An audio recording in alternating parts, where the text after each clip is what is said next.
Amber, I'm so excited to have you on today's episode. Thank I'm you so so much. excited to be here. Thank Yeah, you so much.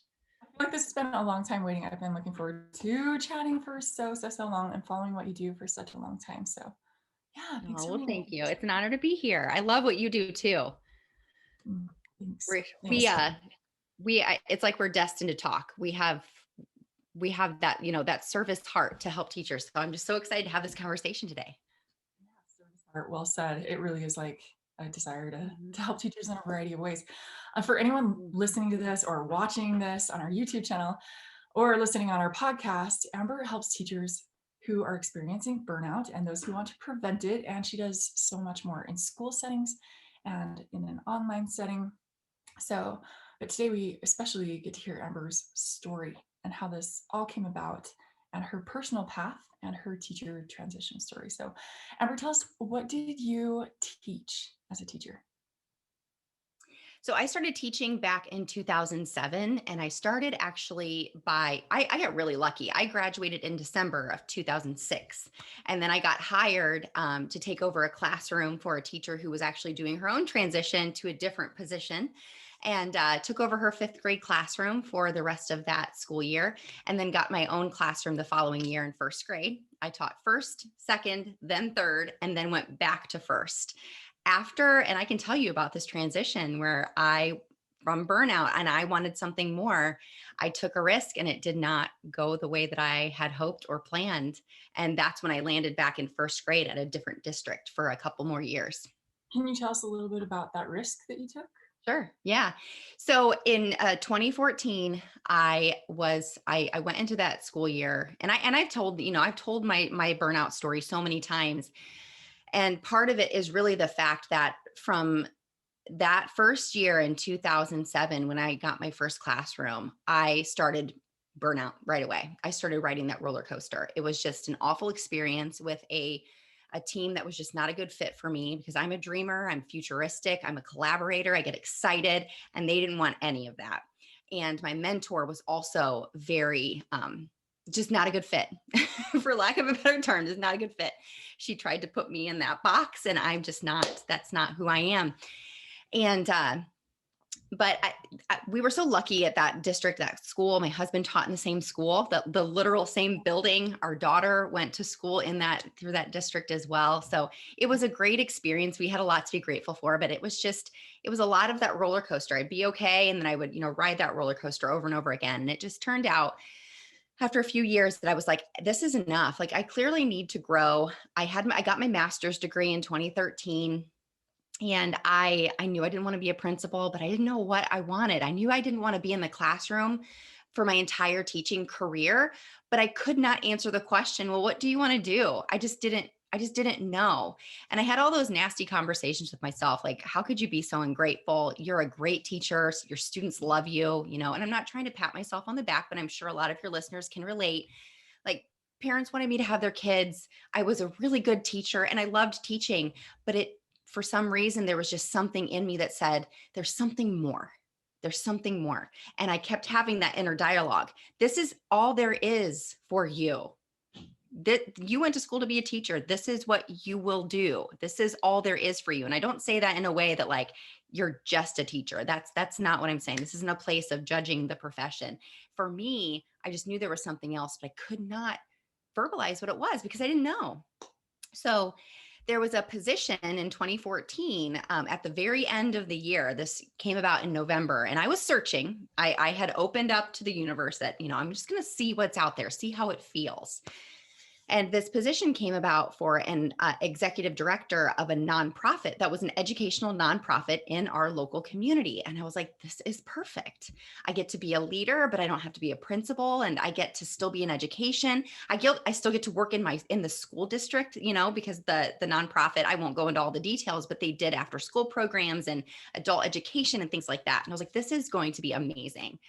Allie, I was there long enough to close it down. The executive director had been retiring.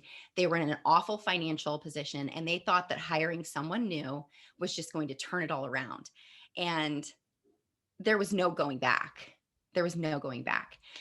And that was a huge disappointment because I looked at it as a springboard into other, I was just looking at it as, wow, that I get to be in leadership and I get to learn about running a business. Like, this is so cool. And it was just nothing that I thought that it would be. It was just all downhill from the moment I started. Wow. And then what do I do? Where do I go from here? It was I mean, I couldn't, so I told myself the story. Well, there's nothing else for me to do. I will just go back into the classroom. So that's what I did. I went to a different district and taught first grade again. And that was really hard. Mm. But I think if it proved nothing else, it's that everything, as Marie Forleo says, everything is figure outable. And nothing that we do when we make a change is without a small amount of risk. But if it doesn't go the way that we want, we'll figure it out. And it was okay. And actually, the principal, the school that I went and taught at after that experience, he contacted me. I didn't even apply for it until after he contacted me. So it was fine. It all worked out. And if that experience hadn't have happened, I would never I don't know if I ever would have created Burned In Teacher, Yeah. because it was at that time in all of those transitions from all of the places I was driving, I started listening to podcasts. And I got addicted to this podcast called Smart Passive Income from Pat Flynn. And I got introduced to people like Amy Porterfield. And I was just hooked on this idea of online education, like starting your own online business. I was like, what is this? Right. And and then I was like, I'm going to start one, but what is it going to be? And I didn't know. I couldn't answer that question either. So it's moments like that where you take those risks and it doesn't go where you thought it was going to go, but it ends up being so much better. Yeah. Man, I'm sitting here in a little bit of awe that so many aspects on our paths are the same. The year that we started teaching, and then 2014 Mm. in transitioning, and Mm-hmm. Pat Flynn's podcast being one of the first things that I heard and came across where I'm like, oh, cool, like maybe I should do this. And I remember the first time that I listened to your podcast, I was like, Mm-hmm. oh my gosh, like her intro and outro and everything, it's like perfection. It's so good. I was like, I just modeled it after people that I had listened to their podcasts. I'm like, okay, theirs has this background music and they say something like this. So that's what I'm going to do. And that was a pivoting point for me where I was like, I'm going to figure this out. yeah, definitely. And it all happened because I had that time, because I lived so close to my school that it wasn't really worth it for me to turn on a podcast. At least that's the story I told myself at that time, was that I don't even know what these things called podcasts are, like whatever. I live 2 minutes away from the school. So I'm so grateful for that experience. It was hard in the moment, but now I'm just so grateful for it, which is really my stance on burnout. Burnout is an opportunity. It's a call for change. And I think too often we tell ourselves, I can't change this. There's nothing I can do. And that's not true. So yeah, thank you for sharing that. So true in so many different regards. I see, speaking of podcasts and starting something new, whether Mm-hmm. it's a job or a podcast or educational consulting and helping and training teachers, I see one of the common similarities in a ton of the teachers that I work with is perfectionism. Mm. And I feel Mm-hmm. like that just fuels the fire with burnout of I need to do everything possible for the students.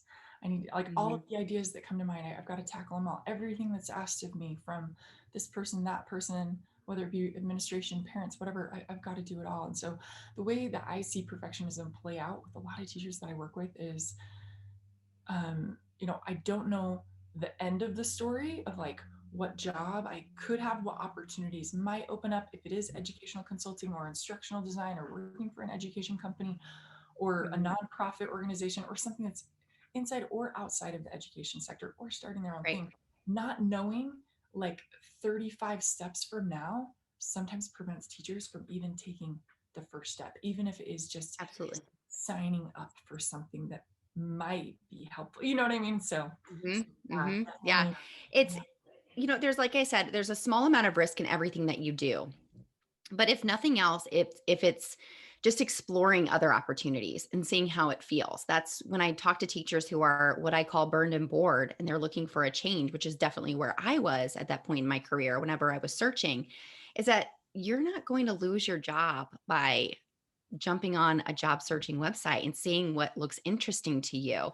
And what's really funny is that when we're talking about burnout and then, the possible transition that may need to happen to another position in education or outside of education, it's really about thinking about what you like and what you're not even just what you're good at, but what you think you could become good at because it's interesting to you.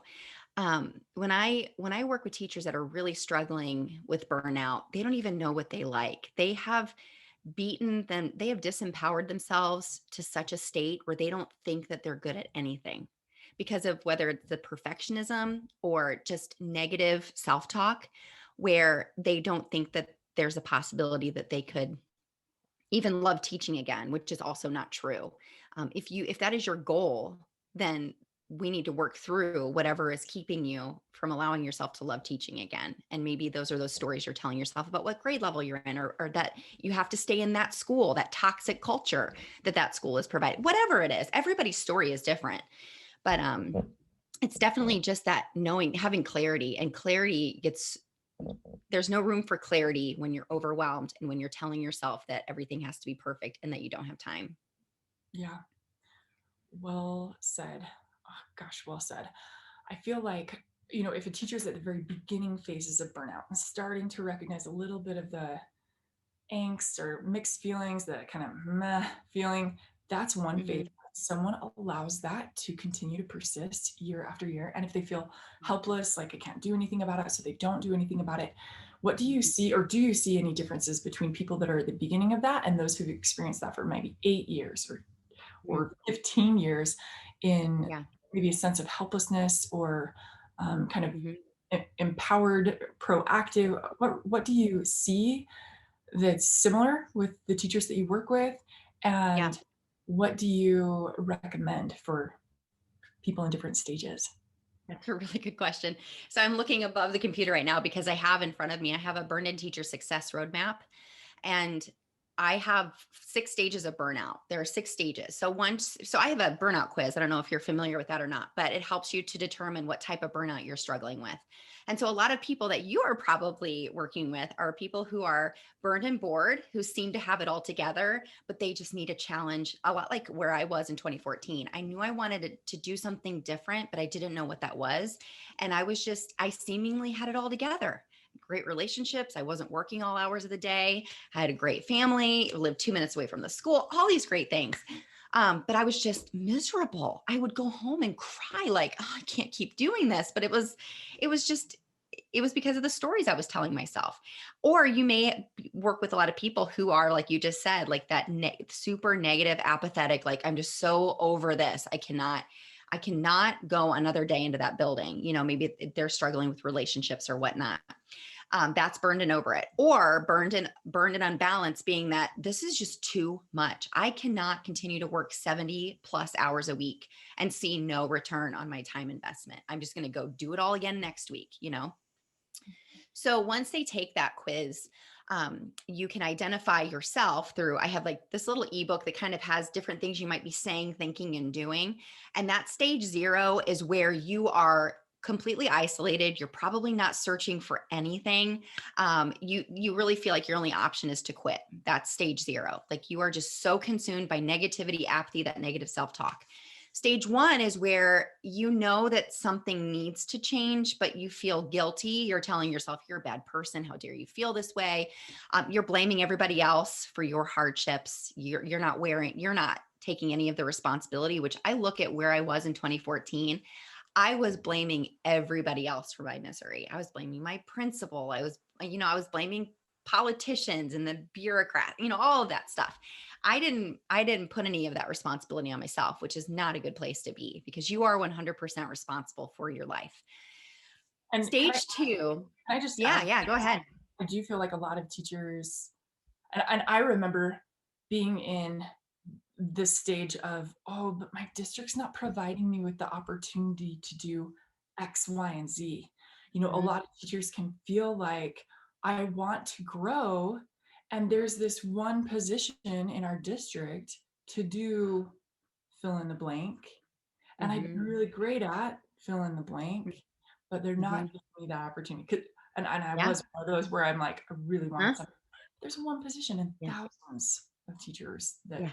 what I mean, at least where Yes. I was teaching. And so, but then having the perspective, opening my perspective to, it's not my district's responsibility to give me opportunities. Districts that give their teachers opportunities to expand and growth have less turnover. Yes, Yeah. totally. Mhm. And research Mhm. shows that really, really clearly, not only in education, but in other sectors as well for development and growth.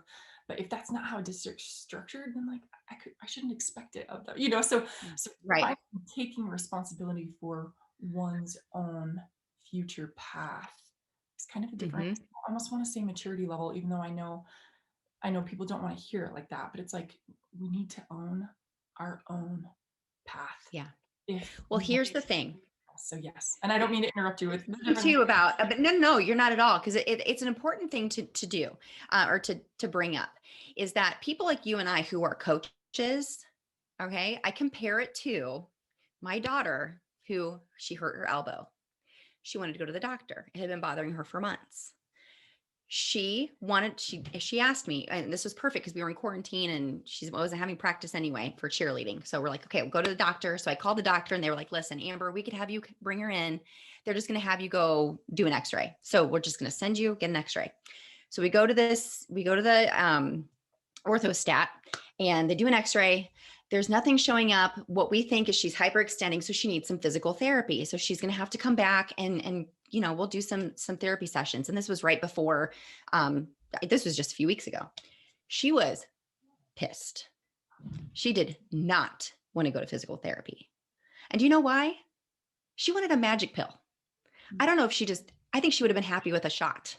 Like, just give me this quick, tell me to take a pill. She didn't want to do the work. And that's where you and I, as coaches, we're going to ask you to do some things that you don't want to do because you have to, in order to get different results. There's no magic pill for changing your life. You can't just wish it out into the universe and then it comes to you. Now, there is some, law of attraction and things like that, but you can't do those things without putting some work behind it. And that's the difference between a coach and a therapist. A therapist will help you heal from your past. A coach is going to help you to create your future if you want it bad enough. And so I used to be that way too, Allie, where I'm like, oh, I don't know if I should say this because I don't want to hurt your feelings. It's not about feelings. It's not about judgment. It's about action. And it's about saying, if you want it bad enough, you're going to have to do some scary things. And, in the situation where if that district it has that one opportunity and that you continue to be looked over and that you would be really good at something like that, you can't rely on that one district. And really, it's not their fault. They only have that one opportunity. It just is what it is. And, there are some very small districts out there that it doesn't come up very often, to have those opportunities. So that's where you have to say, if I want it bad enough, I'm gonna have to look somewhere else and take a scary action.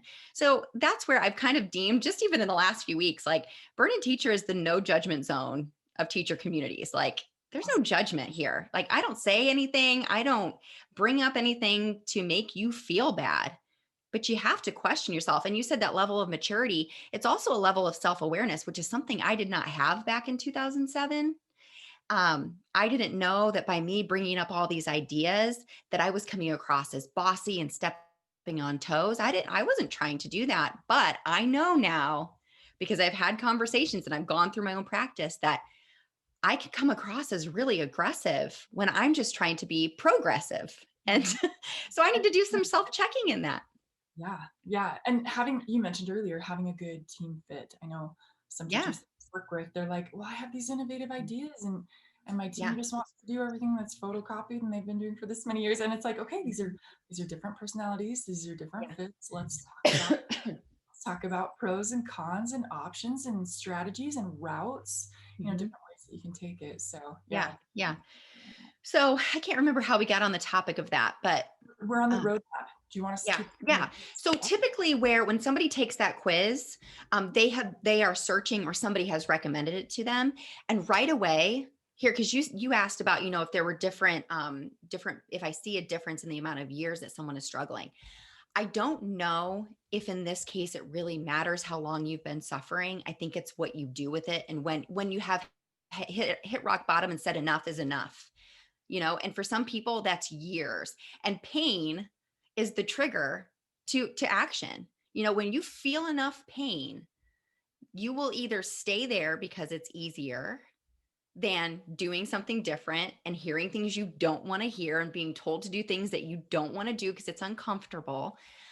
Or you will say, I can't take this pain any longer, which is where I was. I will not live here anymore, metaphorically.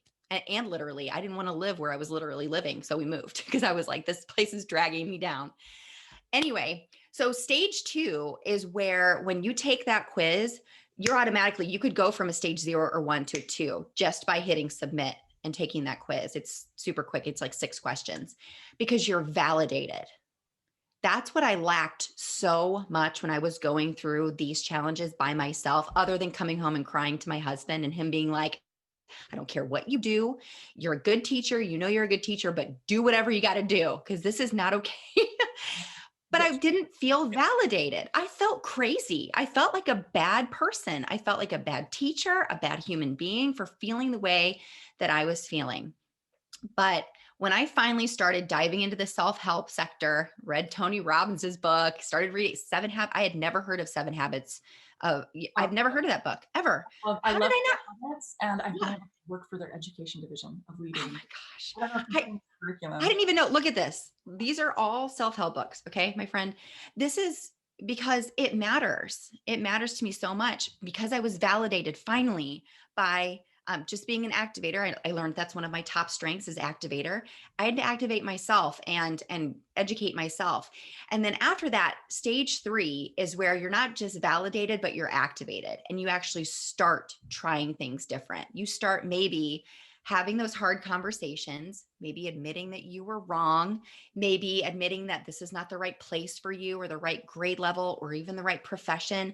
But this is where you start to say, okay, I'm going to just start seeking some things. I'm going to start exploring these ideas. So stage 4 then, and I'm kind of going quickly through these because it does not Okay. happen. It doesn't happen by just reading through them, right? It's going to take Definitely. days, weeks, Well, and lots of. the stage that you're talking about exploring ideas, like you mentioned earlier, a person doesn't need to feel guilty Mm-mm, for exploring ideas. And you mm-mm, don't have to feel like you're being disloyal. mm-mm. It's about your path. Yeah. And so it's not just about your past. Yeah. So Yes, absolutely. Well, it's interesting too, because there are teachers who they were born wanting to be a teacher and they have their classroom and this is all they want to do. I am there's almost a part of me that's jealous for that contentment that you roll with my husband is like that. He will roll with the punches and he's like a duck. He lets things roll off his back. He's like, this is not going to touch me. I'm doing the best that I can. And I love what I do. And, there are days that are hard, but there are Tony Robbins even says that there needs to be a certain level of predictability about your day and your life, but there also needs to be a certain level of the unknown where you don't know what's to come because otherwise you're bored or you're overwhelmed, like, and that's where that chaos ensues. But so once you start to seek and think about, how does this feel when I talk about this? And that's what I, encourage people to just talk about it, see how it feels, and this is where you'll learn what type of people you're surrounding yourself with. If you are surrounding yourself with crabs that are continuing to drag you down, or if you're surrounding yourself with people who want to build you up and help you to achieve your goals and dreams, even if you don't know what they are. And in stage 4, this is where it's called build your fire. And this is where you are not only taking random actions and just dabbling and trying things, but for sure, this is what I want. And this is where I'm going to put my attention. And this is where I'm going to be intentional about my daily actions. And this is where you're setting goals and you're breaking them down and moving toward them slowly every day. This is not about a New Year's resolution. This is about a life revolution, right? Like this is about you saying, this is what I want. This is what I'm going to go for. And it's not about burning bridges and, it's not about doing any of that. It's about saying, this is what I want. And this is what happened in 2016 and I created these stages long after I went through this for myself. And I just used my own experiences and my, research. I decided I wanted to become a Google certified educator and trainer. And I didn't know where it was going to lead me. I didn't know anything about anything. I just knew that that's what I wanted. That was the challenge that I wanted to present to myself. And I ended up becoming all of that, leading workshops. I still do it to this day, and I became a Google certified innovator as well with Burned In Teacher as my project. So that all started in 2016. And that all leads to this idea of stage 5, which when people ask me what a burned in teacher is, I can't tell them what a burned in teacher is without saying what it isn't and what, all that work that goes into it, because it's not sleep on it one night and you've been changed. A burned in teacher is empowered. They know their path. They know their people. They know their mission. They know their goals. They know that they're not going to have a perfect day, rainbows and sunshine every day, but they know where they're going and they're intentional about their journey. And they're going to make mistakes, but they surround themselves with people that say, it's okay. That sucked. That didn't go the way you wanted. Let's keep moving. And they're really thinking too about how they're going to share their story with others and show hope to others that, it looks like you're having a hard time. Let me tell you my story and let you know that this is not always where I was. They're thinking about, how grateful they are for that burnout, even because it was a chance for them to grow and to change the trajectory of their life. And what I tell people too is, if your goal is to love teaching second grade again, that is a perfectly admirable goal. There's something off that we need to address. Maybe it's teaching second grade in a different building, or learning something new, taking some risks, that kind of thing. But if your goal is in fact to leave education, that's okay too. But we still, I'm going to tell you, and Allie, you can probably attest to this too, that, it's not all sunshine and rainbows outside of education. There are a lot of really challenging professions out there. And even working for yourself, I work for myself now. There are a lot of days that they suck. Yep. There are a lot of cons to working by yourself and starting your own business. It is not all what you see in movies and things like that. There's a lot of loneliness. There's a lot of frustration. Like, you think it's hard to be told, there are some teachers, unfortunately, that are told like with the script of like what you have to do every day for every subject. It is just as hard when you have wide open space and you Yeah. have no idea where to go. Right. And no training. No You know, training, like you're figuring it out. yeah. And that's empowering, but it's also so frustrating because it's like, I just want that magic pill. I Mhm. just want someone to tell me what to do and I want it to work. And Yeah, then you how do do I these things ensure that yeah, yeah, right? to be successful or not, and Yes. complete ownership, for better or worse, Hmm. on Yeah. how successful it is. Yeah. And professional development is one's own choice. It's Yeah. like all self-initiated, not Yeah. here's your professional development meeting, even if it's on a topic that you don't really care about or want Mhm. to develop in, you know what I mean? But Yeah. yeah, as your own business, you get to choose what it is or choose to not have it. But Right. the benefits or consequences are 100% owned. Yeah, Right. Right. definitely. So in reference to your question about, whether I see a difference in people who have been struggling for, 10 years as opposed to 10 months, I think it's really relative. I think people's ability to tolerate is different. I think that it depends a lot on the person. The bottom line is that no one deserves to suffer in isolation, ever, anybody. And I just had a conversation with Andrew Murata the other night, and I said, I work with the teachers that other people have tossed aside as they're so burned out. They're so negative. They're just ignore them. Those are some of the teachers that I work with are those teachers. And it's no different than working with a student who's been tossed aside because they have poor behavior or poor home life. They are hurting. They are hurt. It makes me emotional. They are hurting and they have not felt empowered or heard or seen for so long that they feel worthless. And those thoughts are going to come through in their words and actions and daily habits. And that will become their destiny if somebody doesn't show up for them and say, it's okay that you're extremely negative right now. You can choose to visit this. We can choose to look at this as a place, as a part of your life. Or we can say, we're not going to park here. We're going to pick up and move on and grow through this. And we're going to have some self-awareness talk, and we're going to have some goal talk, and we're going to have some good old fashioned, let it all out. What do you want? And this is where it comes up so many times. I don't even know what I want. I haven't thought about what I enjoy or what I would do with the time if I had it. That's really sad. Yeah. Have you seen the movie Soul? No, but I'm Oh writing my it gosh, Allie, down. I sobbed at a part of this movie because this is where so many people are. They're a lost soul. It's so heavy what they have been bearing in their own personal life, and now we have COVID and all of this social unrest.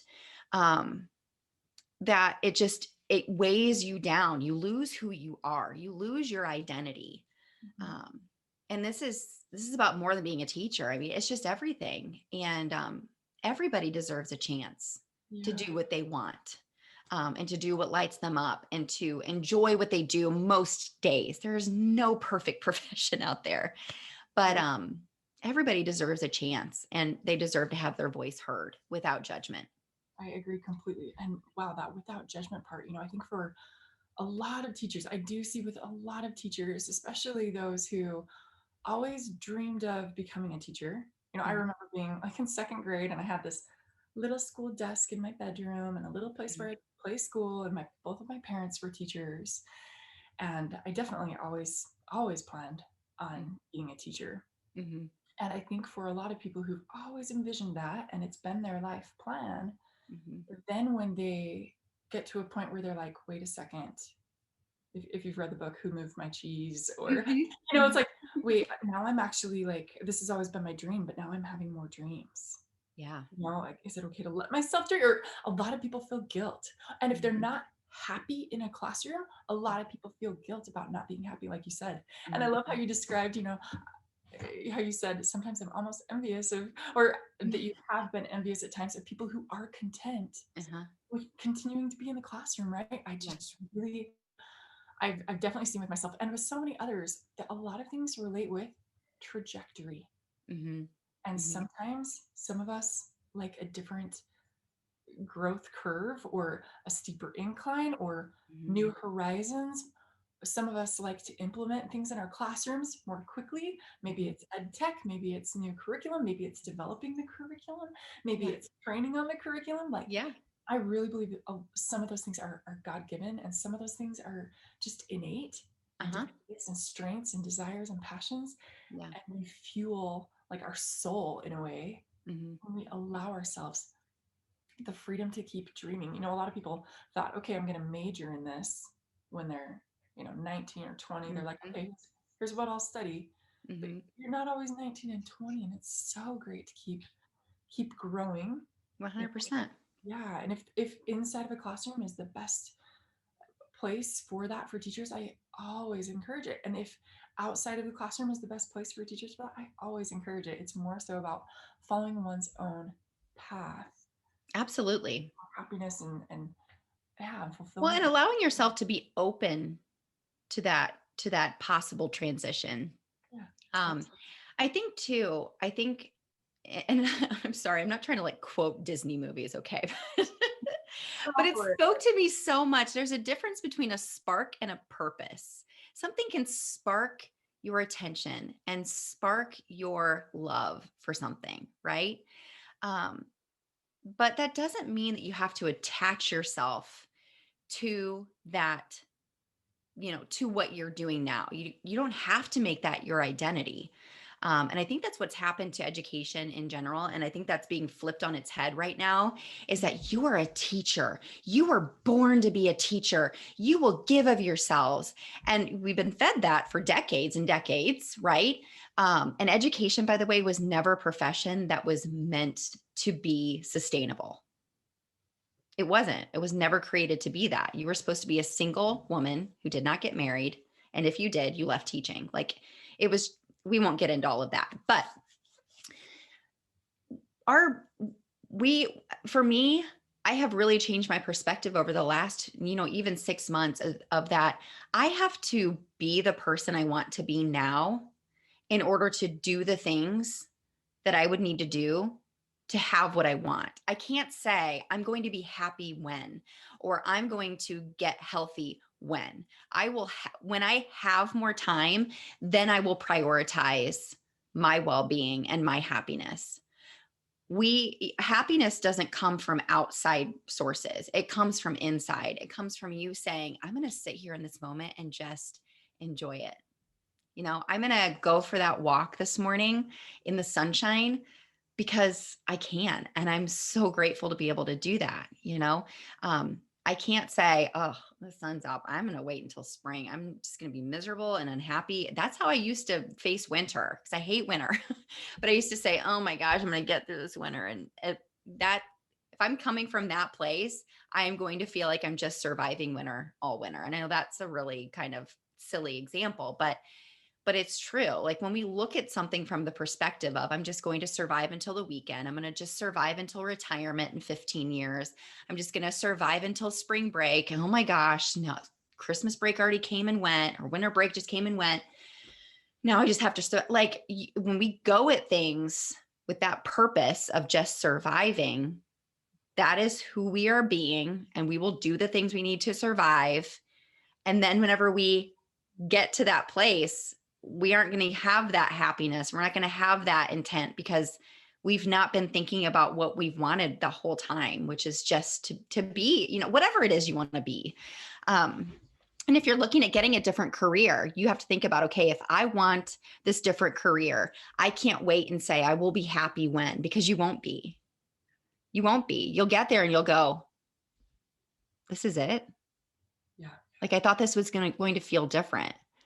And it might in the moment, it might at first, but it's everything has to come from the perspective of, who do I really want to be? And this, I talk about teacher brand and the burned in process. And who do you want to be? What's your legacy? What do you want? How do you want kids and other adults? And how do you want them to talk about you whenever you come up randomly in a conversation? Like, hey, do you remember Mrs. Harper? Like, what do you want to follow that? Because that's your legacy. That's what you're leaving. And whether or not you stay or leave the classroom, or stay or leave education, that's up to you. But it's also up to you how people remember that transition, and how they remember how you treated them. Maya Angelou was not wrong when she said, they're going to forget what you do and what you said, but they will never forget how you made them feel. So I think that it doesn't, I think all of this is to say, and I hope I'm not rambling, but I think all that's to say that it doesn't matter, and it does matter, but you ultimately get to decide from the moment you wake up how you're going to be that day, and how you're going to face those challenges, and what your next steps are going to be, whether you're staying or leaving. So that's my biggest wish, is that, anybody, whether you're at a stage 0 where you feel completely isolated and you're crying to and from school, or you're at a stage 4 where it's like, I know where I'm going. It's going to take some time, but I'm going there, that that your voice is heard and that you're seen. And Allie, for that, I'm just really grateful that there are people like you, because I can't do this on my own, that are empowering people to have those conversations, that say, I'm not bad. I'm not a bad person. I'm not a bad mom. And you asked earlier if I left the classroom to be home with my girls. No, I didn't. I left because I had to say no to so many opportunities as I was teaching full time, 2016 through 2018. I was having to say no to workshops and speaking and things like that. And so I decided that I was going to say yes to one and not the other. You can't do all. You can't do everything. And so that's where I am now. And who knows where this will lead? I know this isn't the end for me. I don't know what's to come, for Burn In Teacher in the future. I know what I would like to happen. I know what I'm working toward. But sometimes not all of that is completely up to me. Yeah, definitely. I think with owning your own company Mhm. and supporting and helping teach, but with owning your own company, you get to be a part of the future process, but you also get to adjust it based on life Mhm. needs, right? I Mhm. have a 5-month-old right now. Mhm. And so, Mhm. it's like I don't really know all of the different things, but I love the life flexibility that Mhm. I can have to some degree. But yeah, there are so many unknowns, and it's nice to know that regardless, we get to own our own path. Yep. And Yeah. whether Yeah. that's, hey, let's go and teach again. For me personally, I don't think that's ever going to happen in a traditional classroom sense at all. Mhm. Um, and that's okay. But if for others it is, that's okay. But Mhm. or if it's, hey, I want to go work for this company, or if Mhm. it's, hey, I'm actually going to take a season and not work. Mhm. No guilt. Like you Yeah. said earlier, Yeah. like there's no judgment zone, Yeah. folks. It's Yeah. True. follow what is right for you. People are not judging you. Like, Mhm. if people are judging you, then they're not the voices to be listening to. No, they're not. They're Those not. that are cheering you on are Mhm. the right voices. And that voice inside yourself is the best voice of all. Mhm. Yeah. 100%. Couldn't have said it better. You're absolutely right. And there's nothing to say that if you think that leaving the classroom is the right move for you and you do that and you try something else, there's nothing wrong with saying, man, you know what? I actually think that the classroom is for me. And going back, I've talked to plenty of teachers that have left thinking that there was something else, quote unquote, better out there for them. And Mhm. then they realized, wow, you know what? I had it better. And now I know. And how are you going to know unless you try, right? And I have Um, taken that path, you know, mhm, and for some people, I think they have a hard time thinking, well, what do I say? What conversations do I have, in transitioning out? We have a teacher, for example, who recently resigned mid-year mhm, because she had an opportunity with an education company. mhm, So, there were questions of, what do I write in my resignation letter? What do I tell my coworkers? How mhm, do I have this conversation with my students? And mhm, so it was like, here's a template for your resignation letter. mhm. And here are different options of what you could, like, here's different scenarios and templates for resignation. And here are different things that you can say as far as, an email that went out school wide. And here's um, options of things, ways you could say stuff with your Right. things. And she was so awesome to share, like, with our community, here's how I worded it, like your screenshots or whatever. And so, we need more examples of transitioning teachers Mhm, who share that dialogue and have that courage, and most especially improve the culture mhm, around options for teachers, and including teachers who are like, great, yeah, I chose to not teach for a few years, and mhm, I enjoyed doing X, Y, and Z, and I had great opportunities doing A, B, and C, and I mhm. learned this, that, and the other, and then my path felt right to continue and be in the classroom for a couple of years, and then to do, and it's like, look, it isn't about like a final destination, No. about a path, and it's healthy, but we need to change. We need to improve the culture Mhm. about so many so many different routes, correct routes. And I think a lot of people think, well, what about retirement? Hello, I taught for 7 years, and Mhm. I still get emails for Yeah. my retirement system. Right. There's so much growing, like, in the reserve. It's like you can't pull it out till you're 65, but it's not, if someone's like, well, I won't get my retirement. If you're in the US and if you're vested into the pension or retirement system, you get it. Like, Yeah. you get Get it. it. Yeah. It just keeps growing at different amounts anyway. And so, but I think Yeah. there's so much misunderstanding. So we'll have a future episode on that, so people don't feel like, well, I have to wait for retirement. It's like, eh, I didn't wait for retirement and I'm still gonna get it. You know what I mean? Right. Well, and that's the whole thing about starting your own business too, is that you don't have people saving for your retirement for you. So you have to continue to think about that yourself. And that's scary. That's a risk in itself, but it just takes, it's that calculated risk taking. It's not the knee jerk. Before I left the classroom, I had a lot of conversations with my husband, like, what's my MVI? What do I need to bring in per month to continue to, because I want to contribute to the family. I want to continue to be able to travel with them. And, that's part of what we love to do. That's part of our core values as a family is we travel together.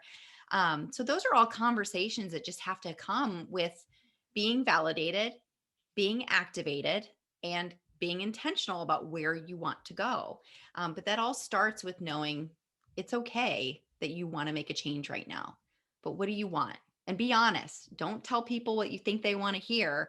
Be honest about what you want, because you're always going to be fighting that battle with yourself if you don't get it out into the open and have conversations with people that are going to support you in that. So true. And for a lot of teachers, if anyone's listening to this and if you have any awareness that you tend to sometimes maybe be a people pleaser, I need Mm-hmm. you to step away from that for a little bit Yeah.